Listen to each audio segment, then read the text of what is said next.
Nicholas IV. After the death of Honorius IV, the folly of abrogating Gregory X's election regulations was starkly evident. For almost a year the cardinals wrangled, quite unable to come to a decision. Finally they elected Jerome of Ascoli.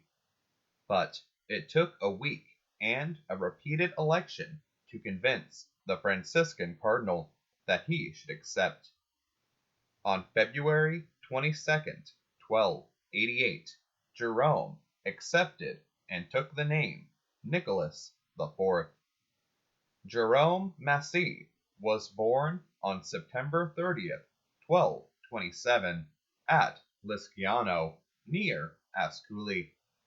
Although his parents were lowly folk, he formed a strong friendship with a noble boy named Conrad. The two became Franciscans and studied together at Assisi. At Perugia, they received their doctorate in theology. Both went to Rome to teach theology, and then their paths separated. Conrad went to Africa to preach to the infidel, Jerome to Dalmatia to serve as minister provincial of Slavonia. Sent by Gregory X to Constantinople to prepare the way for the reunion of the churches at Lyon, Jerome accomplished his mission work with distinction. He was elected Minister General of the Franciscan Order in 1274 to succeed Saint Bonaventure. Nicholas III made him cardinal priest and sent him on a peace mission to France, where he was joined by his old friend Conrad. Martin IV made him cardinal bishop of Praeneste, and there he worked until his election to the papacy. One of his first moves as pope was to call Conrad from Paris to make him a cardinal, but his old friend died. Nicholas IV, as might be expected of a Franciscan, was intensely interested in missionary projects.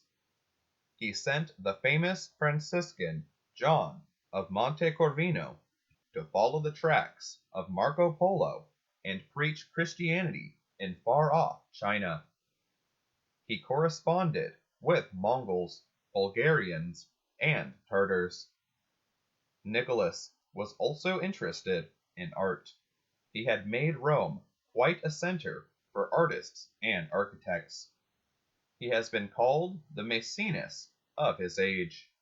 He did much to foster universities, helping those already existing and granting charters to new foundations. The reluctance of Nicholas to accept the heavy duty of ruling the church may have been due to real self-knowledge. Good, kind, holy, Nicholas was not a successful ruler.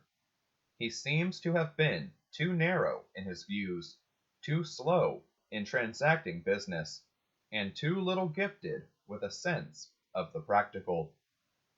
The Papal States, so well ruled by Honorius IV, were soon in an uproar. The Pope was accused of favoring the Colonna family and the Franciscans.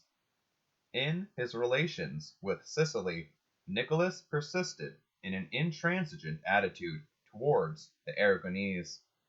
Indeed, he even annulled a treaty which Edward I had negotiated between Charles of Salerno, the rightful king, and James of Aragon, who actually held the land.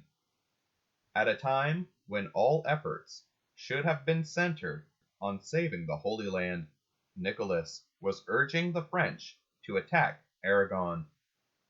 His policy, on the verge of success, crashed in ruin when James of Sicily succeeded his brother as King of Aragon.